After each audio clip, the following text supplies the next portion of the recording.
Good evening. আরও একটা নতুন পর্বে আপনাদের প্রত্যেককে স্বাগত। আমি আজকে আছি উজ্জয়িনীতে। আজকে 27 তারিখ সকালবেলা বেরিয়েছিলাম। সকালবেলা বেরিয়ে মহাকাল মন্দির দর্শন করেছি। দারুণ দর্শন ছিল আমার। চারিদিক ঘুরেছি, একটু আগে আসলাম, এসে রুমে একটু রেস্ট করছিলাম। রেস্ট করার পরে এখন বেরোলাম, বেরিয়ে যাচ্ছি উজ্জয়িনীর কিছু সাইট সিন করতে, কিছু ভালো ভালো মন্দির দর্শন করতে। তো আগের পর্বতে আমি সব কিছু দেখিয়ে দিয়েছি, কিভাবে আপনারা মন্দির দর্শন করতে পারবেন, কি নিয়ম কানুন আছে সব কিছু। যারা এখনো পর্যন্ত আগের পর্বটা দেখেননি তারা অবশ্যই দেখে নেবেন। তাহলে উজ্জয়িনীতে আসলে আপনারা কোথায় থাকবেন, কি করবেন, বা এই এলাকাটা কীরকম এলাকা, কোন এলাকায় আপনারা থাকবেন, কোন লোকেশনে থাকলে সব থেকে বেশি ভালো হয়, এই সব কিছু আপনারা বুঝতে পারবেন। তো আগের পর্ব দুটো পর্ব আমার চলে এসেছে, আমার চ্যানেলে আছে, ওই দুটো পর্ব আগে দেখে নেবেন। এই পর্বটা হচ্ছে 3 নম্বর পর্ব। আমি এখানে এই পর্বেতে আপনাদেরকে দেখাবো উজ্জয়িনীর কিছু সাইট সিন ঘুরিয়ে। তো এখন বাজে মোটামুটি 4:10 এখন বেরোলাম। এখন বেশ কিছু জায়গা ঘুরবো, ঘুরে রাত হয়ে যাবে। রাত্রিবেলা আসবো রুমে আসার পরে রাত্রিবেলা রুমে শুয়ে পড়বো। কালকে সকালবেলা আবার কিন্তু আমি এখান থেকে বেরিয়ে যাচ্ছি ওমকালেশ্বরের পথে। তো সেই সব ভিডিওগুলো আস্তে আস্তে আসতে থাকবে, পর্বগুলো আস্তে আস্তে আসতে থাকবে। তো চলুন এই পর্বটা শুরু করা যাক। একটার পর একটা ভালো ভালো জায়গা, ভালো ভালো মন্দির আপনাদেরকে ঘুরিয়ে দেখাই, আর তার তথ্য আপনাদেরকে আমি দিতে থাকি। এখানে টোটো স্ট্যান্ড, এই হলো হোটেল, সামনেই হোটেল, ছোট হোটেল। এনাদের আরেকটা হোটেল আমি আপনাকে দেখিয়ে দেবো আপনাদেরকে পরে। আর সামনে আছে, আর এই দাদার সঙ্গে আজকে আমি ঘুরতে যাব। হাই বল দিজিয়ে দাদা। High high. জয় শ্রী মহাকাল, জয় শ্রী মহাকাল। আরে ইয়ার, বসে গেছি টোটোতে, শুরু করে দিয়েছি জার্নি। এখন প্রথম যে মন্দিরটায় যাব, যে আশ্রমটায় যাব, সেটা হচ্ছে সন্দীপনী আশ্রম। এই গলি দিয়ে স্টার্ট করেছি জার্নি। এখন দেখা যাক এক এক করে অনেক কটা মন্দির দেখবো ঘুরে, কোনটার কি ইতিহাস আছে, কি তথ্য আছে, আমি আপনাদের সব কিছু বলছি। আর এই হলো টোটোর দাদা, টোটো চালাচ্ছে। আর এই রোড অনেকটা বেনারসের অলিগলি।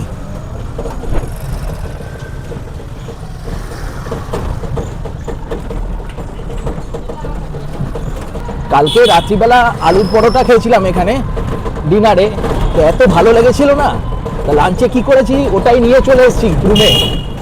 ওটা তিন পিস নিয়ে চলে এসেছি রুমে, আর পুরো একদম আমেজ করে খেলাম, বুঝলেন তো। আরে খেয়ে একটু রেস্ট নিয়ে বেরোচ্ছি। আপনারা যারা আসবেন না, ওই দোকানটাকে তো আমি আপনাদেরকে দেখিয়ে দিয়েছি। দোকান থেকে আপনারা আলুর পরোটা খেতে পারেন। 1 নম্বর গেটে যাবেন, ওখানেই আছে। একটাই দোকান আছে যে আলুর পরোটা তৈরি করে, খুব মোটা মোটা, খুব ভালো, খুব টেস্টি।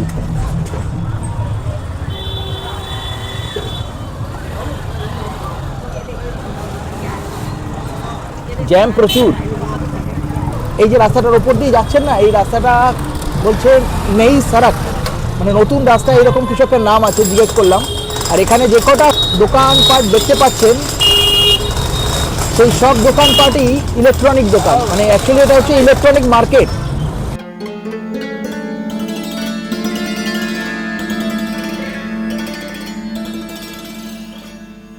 টাইম এখন 4:45, পৌঁছে গেলাম সন্দীপনী আশ্রমের সামনে। সামনে আছে সন্দীপনী আশ্রম, দেখাই আপনাদেরকে। এই হলো গেট।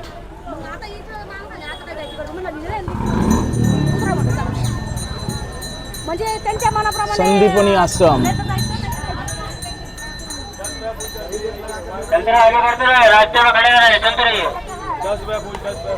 আচ্ছা, ডালা এখানে বিক্রি হচ্ছে।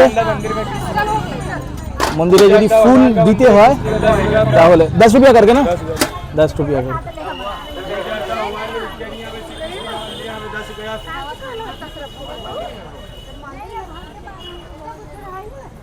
শ্রাবণ মাস বলে না এত ভিড়, ড্রাইভার বলে দিলে একটু তাড়াতাড়ি করে আসতে। আচ্ছা, ওখান দিয়ে যে ফুলটা নিচ্ছে না সবাই, প্রত্যেকে এই জায়গাটায় কিন্তু ফেলছে। এই দেখুন, ফুল, পয়সা, সব কিছু। আর এই হলো আশ্রম প্রাঙ্গণ।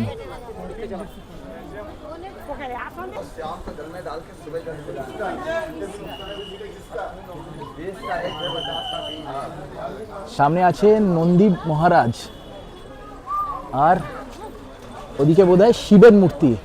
মেন যে আশ্রমটা আছে এটা হচ্ছে এইটা।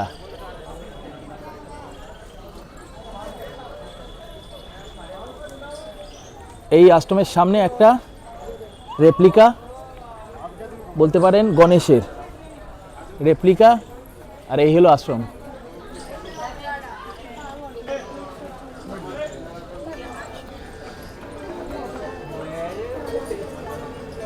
এই হলো আশ্রম।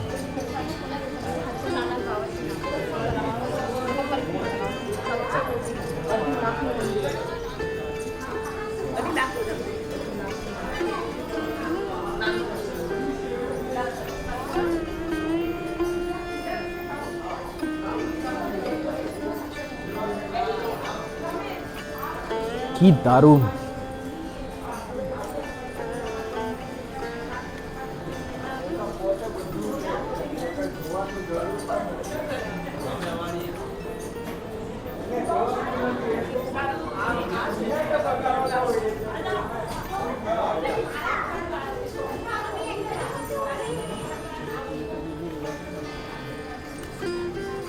এই দেখুন শ্রীকৃষ্ণ।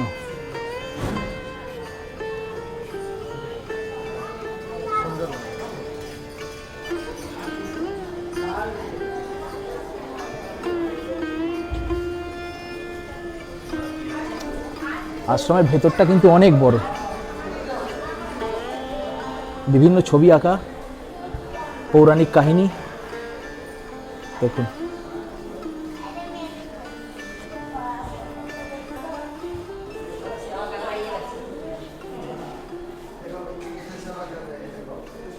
ঘুরে চলে এলাম বাইরের দিকে। এখন আমি আপনাদেরকে বলে দিচ্ছি এই সন্দীপনী আশ্রমটা কিসের জন্য বিখ্যাত। এখানে ছিল ঋষি সন্দীপনী, যার কাছে শিক্ষা নিতেন ভগবান শ্রীকৃষ্ণ, তার ভাই বলরাম এবং শ্রীকৃষ্ণের সবথেকে প্রিয় বন্ধু, বাল্য বন্ধু সুদামা। আর যেই কারণের জন্য এই আশ্রমটা খুব বিখ্যাত। প্রত্যেকেই যারা আসে যদি সাইট সিনের জন্য, তারা কিন্তু এই আশ্রমে একবার ঘুরে যাবেই। উজ্জয়িনীর প্রাচীন ভারতের অন্যতম প্রধান শিক্ষাক্ষেত্র ছিল এই সন্দীপনী আশ্রম। এখানে শ্রীকৃষ্ণ বেদ, শাস্ত্র, যুদ্ধবিদ্যা এইসব শিক্ষা নিয়েছিলেন। মনে করা হয় যে এখানে টোটাল 68 মানে 68টা কলা রপ্ত করেছিলেন ভগবান শ্রীকৃষ্ণ। আমি তো ওই সাইডটা দিয়ে ঘুরে এলাম। এখানে আরেকটা মন্দির দেখাচ্ছি। ভগবান শ্রীকৃষ্ণ এখানে যে 14টা অধ্যায় শিক্ষা নিয়েছিলেন সেই মন্দির এখানে, প্রত্যেকটা কিন্তু একদম ছবির আকারে দেওয়া আছে। দেখুন কি দারুণ! এই দেখুন ঋষি সন্দীপন, আর দেখুন শিক্ষা নিচ্ছে, 14টা অধ্যায় আছে পুরো। দেখুন এই তিনজনকে শিক্ষা দিচ্ছে, শ্রীকৃষ্ণ, বলরাম, সুদামা। কি দারুণ!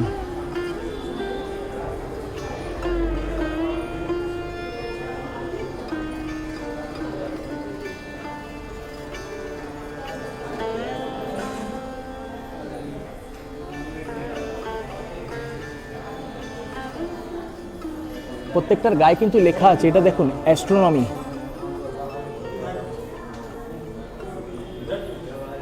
এইটা দেখুন গ্রামার, গ্রামারের শিক্ষা দিচ্ছে। এইরকম কিন্তু প্রত্যেকটার গায়ে লেখা আছে।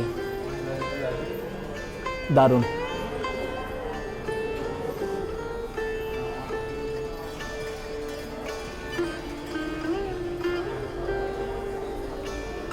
কি দারুণ!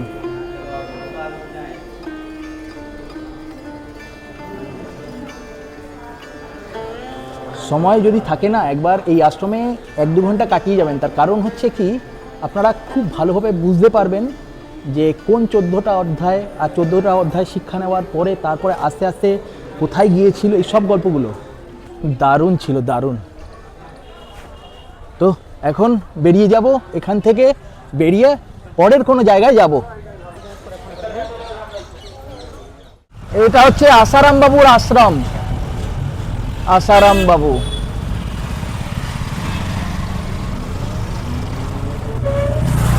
এইদিকে এইটা হচ্ছে আয়ুর্বেদিক কলেজ। এই যে আয়ুর্বেদিক কলেজ ক্যাম্পাস পুরোটা।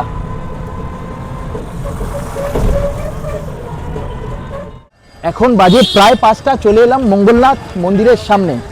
আর এই মঙ্গলনাথ মন্দির কি কারণের জন্য এত প্রসিদ্ধ, এত বিখ্যাত, সেটা আমি আপনাদেরকে শোনাচ্ছি। देखो, जिस स्थान पर आप दर्शन करने के लिए आए हो, ये मंगलनाथ मंदिर है। पूरे विश्व, पूरे भारत का एक ही मंदिर है। 9 ग्रहों में से एक ग्रह मंगल ग्रह और 21 कार्यों के आधिपति इनका जो जन्म हुआ शिव जी के मस्तक के पसीने से हुआ। एक अंधका नामक असुर के साथ शिव जी का घोरित हुआ, तो युद्ध करते करते शिव जी का मस्तक का पसीना जो को धरती पे गिरा। धरती माँ के गर्भ से मंगल देव ने जन्म लिया है शिव बालक के रूप में, लेकिन आपको नंदिनी मिलेगा। अंदर आपको भेड़ की सवारी, भेड़ मेंढा जो राजस्थान में पाई जाता है। भेड़ पर होने का कारण ये होता है कि मेष और वृश्चिक राशि के स्वामी महामंगल। जैसे हम महाराष्ट्र में जाते हैं, शनि सिंगापुर में शनि ग्रह का जन्म स्थान है। धरती पे केवल 2 ही ग्रह मौजूद है, एक तो महाराष्ट्र में शनि सिंगापुर में शनि ग्रह, दूसरा उज्जैन नगरी अवंतिया खंड में मंगल ग्रह। এই রাস্তাটা দিয়ে ঢুকে এলাম, ঢুকে আসার পরে এই হলো মন্দির প্রাঙ্গণ, সামনে মন্দিরের গেট আছে। আর এখানেও রেস্টুরেন্ট দেখতে পাচ্ছি, খাওয়া দাওয়া করলে করতে পারেন। তো এটা হচ্ছে 2 নম্বর গেট মন্দিরের। আপনাদেরকে যেতে হলে, মন্দির দর্শন করতে হলে এই গেটটা দিয়েই ঢুকতে হবে, আবার এই গেটটা দিয়েই ব্যাক করে আসতে হবে। চলুন গিয়ে দেখাই আপনাদের মন্দিরে গিয়ে।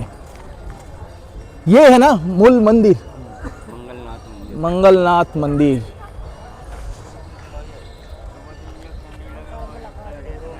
এদিকে আরেকটা মন্দির আছে, আর এই হলো মঙ্গলনাথ মন্দির। কনস্ট্রাকশন হচ্ছে মন্দিরের।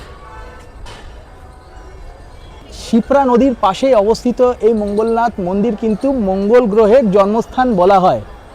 মৎস্য পুরাণে লেখা আছে যে এই যে মঙ্গলনাথ মন্দির কিন্তু মঙ্গল গ্রহ বা মঙ্গল দেবের জন্মস্থান।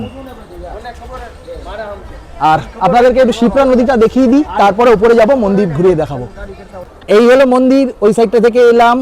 আসার পরে মন্দিরে তো যাব, তার আগে একটুখানি এগিয়ে আসলাম। এগিয়ে আসলে দেখতে পাবেন এই হলো শিপ্রা নদী। একদম শিপ্রা নদীর পাশেই এই মন্দির।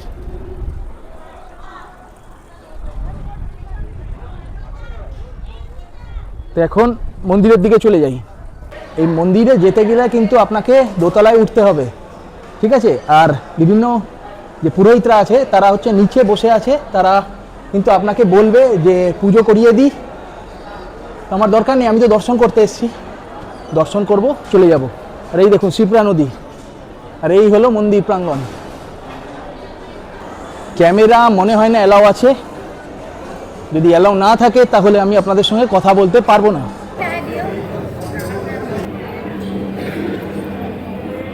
এই মন্দিরটার একটা আলাদা বিশেষত্ব আছে। মন্দিরটা অ্যাকচুয়ালি শিবের মন্দির, কিন্তু শিবের মন্দিরের সামনের দিকে সব জায়গায় নন্দী মহারাজ থাকে, কিন্তু এখানে নন্দী মহারাজের জায়গায় ভেড়া আছে, ভেড়া। তো এটা একটা বিশেষত্ব। আর শিবের যে ঘাম আছে না, সেই ঘাম থেকেই মঙ্গল গ্রহের জন্ম, যেই কারণের জন্য এখানে শিবকে মঙ্গল রূপে পুজো করা হয়।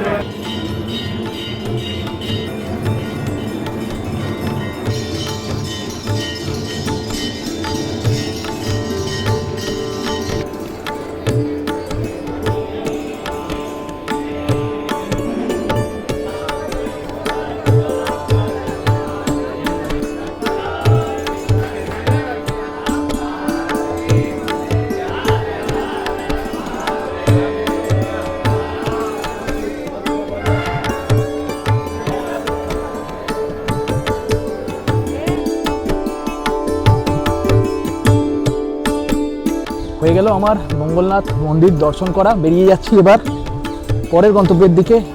সময় লাগলো কারণ ভিড় ছিল। এই হলো শিপ্রা নদী, যেটা আমি আপনাদেরকে উপর থেকে দেখাচ্ছিলাম। ধীরে ধীরে বৃষ্টি শুরু হয়ে গেছে। সময় এখন 6টা বেজে 10 মিনিট হয়ে গেছে। আমি এইমাত্র পৌঁছালাম কালভৈরব মন্দিরের সামনে। সামনেই কালভৈরব মন্দির, আমি যাব ওখানে। তো এই কালভৈরব মন্দিরে ঢুকবো, প্রচুর ভিড় বলছে, কিন্তু যতই ভিড় হোক না কেন আমাকে কালভৈরব মন্দির দর্শন করতেই হবে। তার কারণ হচ্ছে একটাই, যে আপনি উজ্জয়িনীতে এসছেন, মহাকাল মন্দির দর্শন করেছেন, আর মহাকাল মন্দির দর্শন করে যদি কালভৈরব মন্দির দর্শন না করেন তাহলে আপনার মহাকাল মন্দির দর্শনটাই বৃথা। তাই যারা আপনারা উজ্জয়িনীতে আসবেন, মহাকাল মন্দির দর্শন করবেন বা মহাকাল যে শিবলিঙ্গ দর্শন করবেন, তারা কিন্তু অবশ্যই কালভৈরব মন্দির দর্শন করবেন। কারণ এই কালভৈরব হলো শিবের একটা উগ্র রূপ। আপনি এখানে নামলেন, এখানে নেবে যদি আপনি পুজো দিতে চান তাহলে ডালাভালা তো এখানে পুরো আছে। খাবার দোকান টোকান যদি কিছু খেতে হয় ওই সাইডে পেয়ে যাবেন। অটো টোটো স্ট্যান্ড এই জায়গাটায় আছে, যদি গাড়ি করে আসেন এই জায়গাটায় স্ট্যান্ড হয়ে যাবে। আর এই যে ডালা, डाला कितना करके? 251, ये 251, ये 551। 551 क्या है इतना? 551 अच्छा, ये 251 টাকা, ওটা 551 টাকা। ওই সাইডেও আছে। এদিকে একটু জিজ্ঞাসা করে নি, ये डाला कितना है? ये 251 का संपूर्ण पूजा है जो कि अपने नाम और गोत्र से जाता है यहाँ। अच्छा, हाँ ये सब। हाँ, जो नहीं उसकी और पूजा ये अपन अर्पित प्रसाद कर प्रसाद सकते हैं। ये 100 का, ये 100 का 50 50 100 50 का ऑयल आएगा अच्छा अच्छा, जो कि ये अपने नाम और गोत्र ये क्या है? ये तेल है, অয়েল है, অয়েল অয়েল। আচ্ছা, तेल। এই দেখুন এই সাইড দিয়ে আমি মন্দিরের ভেতরে ঢুকবো, এই যে এই সাইড দিয়ে। আর এই সাইডে কিন্তু পাওয়া যাচ্ছে এই রকম পেয়ারা, লাল পেয়ারা দেখুন। আর এইটা হচ্ছে আপনার আম পাওয়া যাচ্ছে, এদিকে লাল পেয়ারা, আম টাম এগুলো সব কিছু পাওয়া যাচ্ছে। যাই হোক, আমি যাচ্ছি ভেতর দিকে। আর আপনাদের আরেকটা কথা বলে রাখি, এই যে মন্দিরটা আছে না, এই মন্দির কিন্তু প্রচুর প্রাচীন মন্দির। স্কন্দ পুরাণের অবন্তী খণ্ডে এই যে মন্দিরটা আছে তার উল্লেখ আছে। জনশ্রুতি অনুযায়ী রাজা ভদ্রাসেন এই মন্দির প্রতিষ্ঠা করেছিল বলে জানা যায়। এই গেটটা হলো এক্সিট গেট, আপনারা যারা বেরোবেন না এইটা দিয়েই বেরোতে হবে। ভেতরে তো আমি বললাম যে শিবের উগ্র রূপ আছে যার নাম হচ্ছে কাল ভৈরব। এখানে প্রচুর প্রাচীন প্রথা আছে, যেটা হচ্ছে যে এখানে ভৈরব বাবাকে মদ নিবেদন করা হয়, মানে ভৈরব বাবার প্রসাদ হচ্ছে মদ। আর এটা হচ্ছে রাস্তা।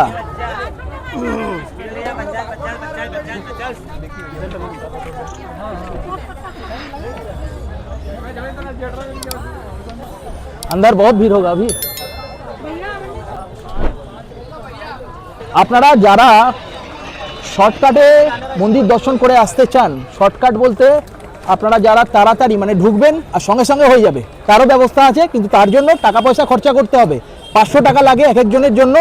এই যে রাস্তাটা আছে দেখতে পাচ্ছেন, এই রাস্তাটা দিয়ে আপনাদের ঢুকতে হবে।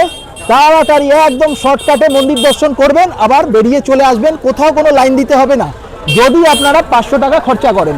বাদর দেখুন কত, বাপরে অনেক কটা বসে আছে। এখানে ভুট্টা বিক্রি হচ্ছে, এখানে লাল পেয়ারা, এখানে হলুদ আম, এখানে শশা, এগুলো আপনাকে কেটে দেবে। কিতনা রুপিয়া করকে? 30 रुपया प्लेट, 30 টাকা প্লেট বলছে। ভুট্টা কিতনা করকে? 30 रुपए। এই ভুট্টাও 30 টাকা বলছে। দেখুন এইরকম ভাবে আপনাকে পুড়িয়ে দিচ্ছে। मसाला लगा। তো যেতে যেতে যদি মনে হয়, যেতে বা ফিরতে যদি মনে হয় যে আপনারা এখান থেকে কিছু খাওয়া দাওয়া করবেন তো করতে পারেন। এই হলো এন্ট্রি গেট। এই এন্ট্রি গেটে ঢোকার সঙ্গে সঙ্গে আপনি এখানে তো ডালা পেয়ে যাবেন, জুতো রাখার জায়গাও আপনি পেয়ে যাবেন। এই জায়গাটায় আপনি জুতো রাখতে পারেন, আমি তো টোটোর মধ্যে রেখে দিয়ে এসেছি। তো এই হলো এন্ট্রি গেট।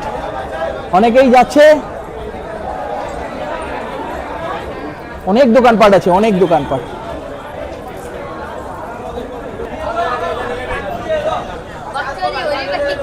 काल भैरव मंदिर।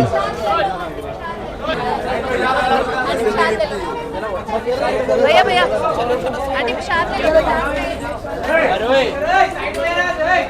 কত ডালি? 50। এই ডালিগুলো আবার 50 টাকা করে। দেখো ভেতরে যত আসবেন তত আপনাদের দাম কমতে লাগবে। 251 টাকা বলছিল, সেটা থেকে 50 চলে এসছে। এই দেখুন কিতনা করকে? কিতনা করকে? 100 रुपया। এইগুলো 100 টাকা করে এই ডালিগুলো।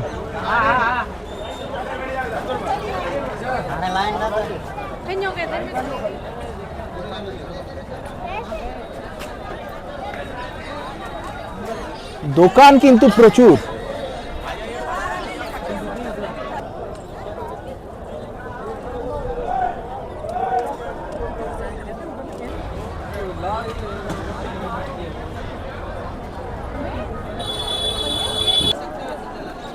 আচ্ছা আচ্ছা, ফটো ফটো ফটো ফটো আচ্ছা। বলছে যে ক্যামেরা একদম অ্যালাউ নেই, ক্যামেরা আমি তো ঢুকিয়ে দেবো, ফোন নিয়ে যেতে পারো। তো এখন দেখা যাক, ফোন দিয়ে যদি কিছু লুকিয়ে চুরিয়ে যদি ভিডিও করে নেওয়া যায় তো ভালো, আর নইলে বেরিয়ে এসে আপনাদের সঙ্গে আবার কথা বলছি। এইবার এই ভিড় শুরু হয়ে গেছে, দেখুন ভিড়টা দেখুন, এই হলো লাইন।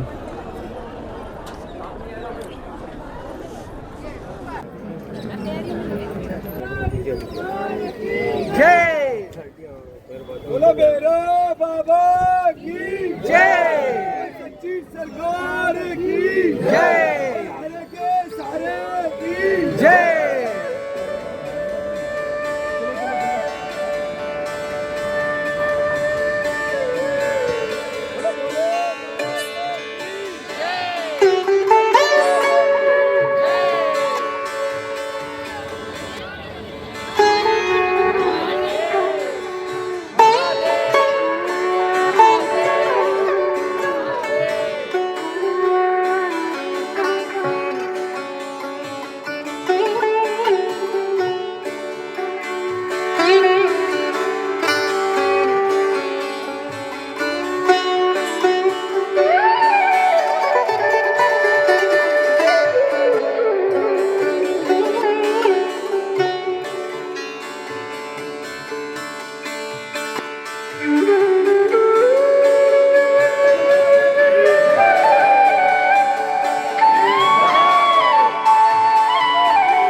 অনেক কষ্ট করে 2 ঘন্টা লাইনে দাঁড়িয়ে বাবাকে দর্শন করে বেরিয়ে আসলাম। এখন বাজে 8টা।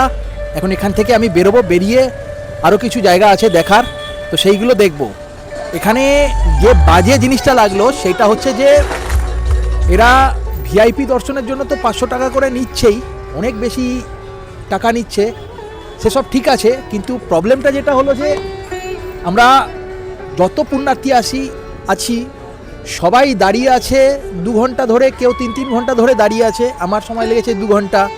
আর যখন ভেতরে ঢুকলাম না, পুরো টেনে হিচড়ে বার করে দিচ্ছে। দর্শন মানে একটা সেকেন্ডের জন্য দর্শন করব, দর্শন করতে দিচ্ছে না। টাইম এখন 8:15, পৌঁছে গেলাম গড়কালিকা মন্দিরের সামনে। গড়কালিকা মন্দিরের সামনে এই যে আছে, আপনি যদি পুজো দিতে চান এখান থেকে আপনি ডালা কিনে নিতে পারবেন। डाला कितना रुपया करके? 100 रुपया, 100 संबर 100 रुपया करके डाला।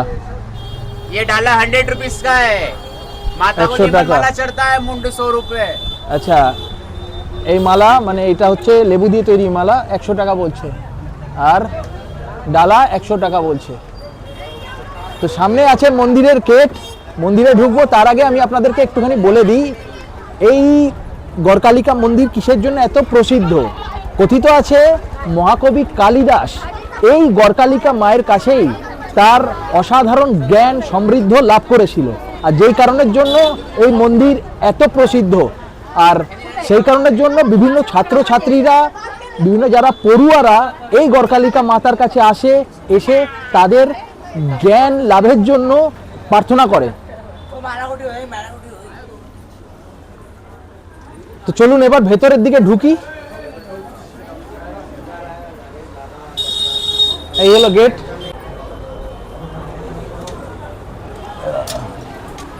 গড়কালিকা মন্দির।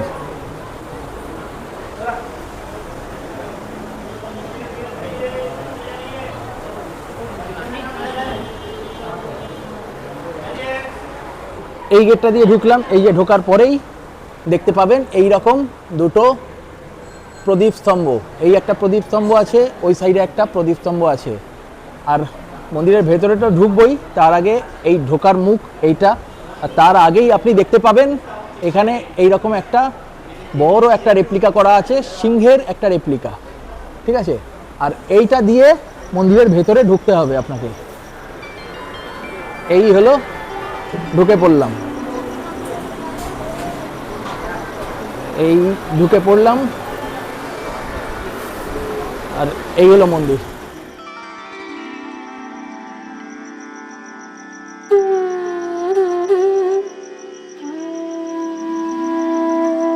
গড়কালিকা মন্দির দর্শন করে না আপনি একবার মন্দিরটাকে প্রদক্ষিণ করে নেবেন, এটাই নাকি নিয়ম এখানকার। তো আমিও একবার প্রদক্ষিণ করে নিলাম মন্দির, এবার আবার আগের রাস্তা দিয়ে বাইরে বেরিয়ে যাব। ওই সামনেটা ছিল গড়কালিকা মন্দির, গড়কালিকা মন্দির থেকে বেরোলাম, বেরিয়ে একটুখানি এগিয়ে আসলাম, আসলে এইখানে দেখতে পাবেন গণেশ মন্দির। এই যে এই হলো গণেশ মন্দির, একদম ঠিক আছে। আচ্ছা হ্যাঁ আচ্ছা হ্যাঁ, এই হলো গণেশ মন্দির, একটু দেখিয়ে দিই আপনাদেরকে।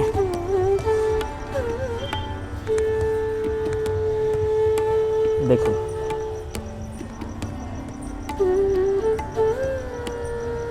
दारुण।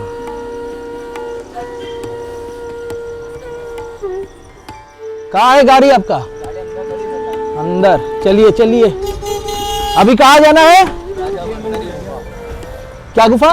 राजा भरतारी गुफा। राजा भरतारी गुफा। चलिए, खुला है ना?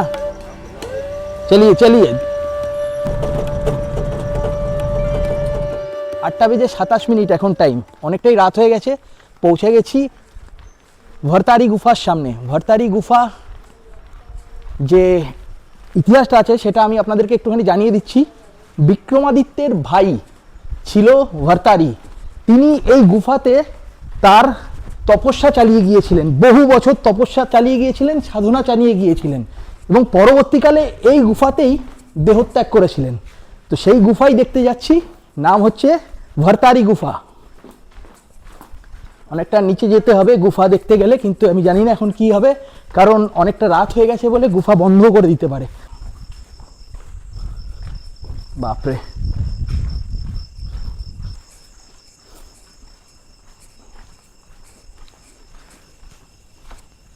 বাবা পুরো ফাঁকা এরিয়া। তো এখানে সামনে বোধহয় একটা মন্দির আছে। আরে বাপরে, এখানে দেখুন গোশালা, কত গরু, গরু দেখুন, এই দেখুন গরু, এর কিছু হয়েছে বোধহয়। এখানে জুতো রাখতে হয়, তো জুতো আমি এখানে রেখে দিলাম। আর এর উল্টো দিকেই আছে একটা আশ্রম, এই হলো আশ্রম, মানে মন্দির টাইপের আর কি।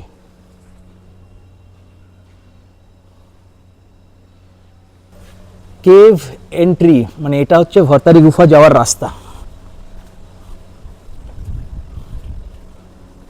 রাজা ভরতারি গুফা।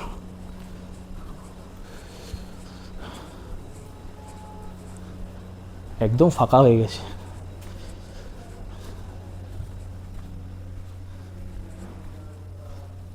বাপরে, পুরো অন্ধকার। আর এখানে দেখুন পবনপুত্র হনুমান।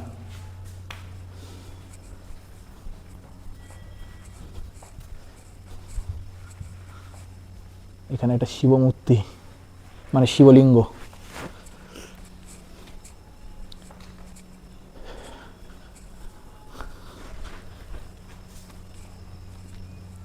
ভরতারি গুফা, বাবা এই জায়গাটা বেশ সাজানো।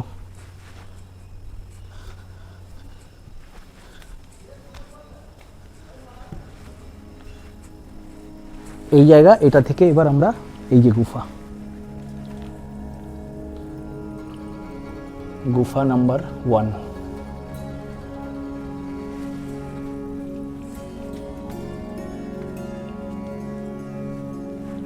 এই দেখুন, এই গুফার ভেতরে ঢুকলাম, ঢুকে এটা হচ্ছে মহাকালীর মন্দির। এটা আমি বাইরে থেকে আপনাকে দেখিয়ে দিচ্ছি। আর এদিকে আরেকটা গুফা টাইপের আছে, এই গুফার মধ্যে শ্রী সত্যেন্দ্রনাথ জি কি মন্দির। এইটা হচ্ছে সত্যেন্দ্রনাথ জি, একটা রেপ্লিকা করা আছে। বাপরে বাপ, কেউ নেই এর ভেতরে, খুব ভয়ঙ্কর পরিবেশ। এই হলো ভরতারি গুফা, এর ভেতরেই ঢুকছি। বাপরে বাপ, অনেকটা নিচে, অনেকটা নিচে।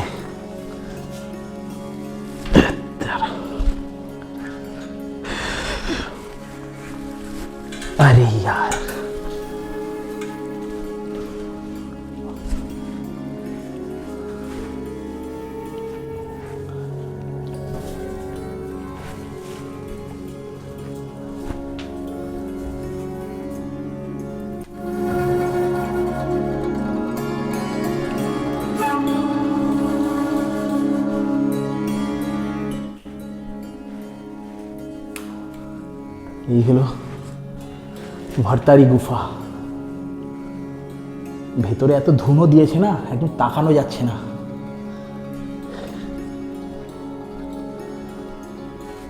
এই যে এই জায়গাটা দেখছেন, এই জায়গাটাই বসে ধ্যান করতো ভরতারি বাবা। বাপরে, এত গরমে কিভাবে ধ্যান করতো? অত্যাধিক গরম আর সাফোকেশন হচ্ছে। ওনার ত্রিশূল ফিরশুল রাখা আছে সব কিছু। বাপরে বাপ। এইখানে আরেকটা গুফা দেখতে পাচ্ছি। বাপরে বাপ। এইখানে লেখা আছে যাহা সে চার ধাম কা রাস্তা হ্যায়। আর এর বেশি ভেতরে আর যাব না। এখানে একটা শিবলিঙ্গ।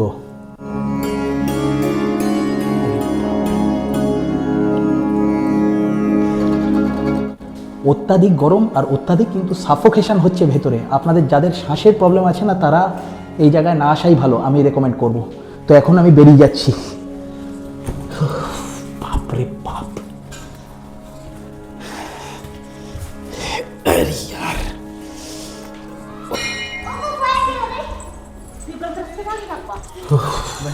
ये अब दूसरे तरीके से आएंगे फिर जाएंगे मंदिर में, ये पहले यही जाएंगे। গুফা নাম্বার 1 দিয়ে আসলাম, ওই সাইড দিয়ে গুফা নাম্বার 1। এবার ঢুকবো গুফা নাম্বার 2-এ। আরে यार,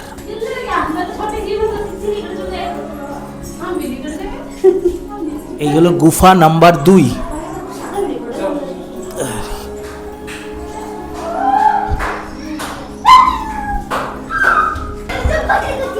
ऐसा ऐसा लग जाएगा। এটা গুফা নাম্বার 2।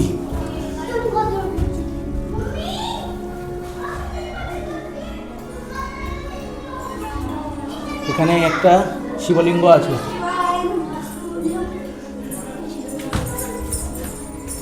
ওম নমঃ শিবায়, ওম নমঃ শিবায়। আরে বাপ রে বাপ, এটা কি?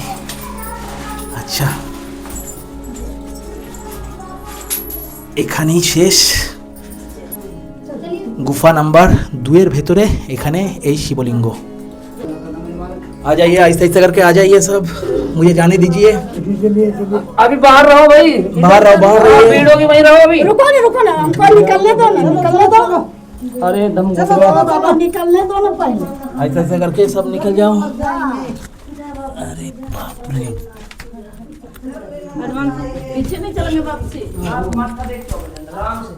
সময় এখন প্রায় 10টা। আমি বিভিন্ন সাইট সিন দেখে চলে এলাম। একটু আগে বাইরে ঘুরছিলাম আর কি, বাইরে ঘুরছিলাম, নীলকণ্ঠ দুয়ারের সামনে গেলাম, ঘুরলাম, ওখানে স্ট্রিট ফুড খেলাম, খেয়ে দিয়ে আবার এই হোটেলের রুমের সামনে চলে এলাম। কালকে আমি এখান থেকে বেরিয়ে যাব ওঙ্কারেশ্বর মন্দির দর্শন করতে, একদম সকাল সকাল। ঠিক আছে, আজকের পর্বটা আমি এখানেই শেষ করছি। আপনাদের যদি এই পর্বটা ভালো লাগে তবে অবশ্যই লাইক, কমেন্ট, শেয়ার এবং সাবস্ক্রাইব করতে ভুলবেন না।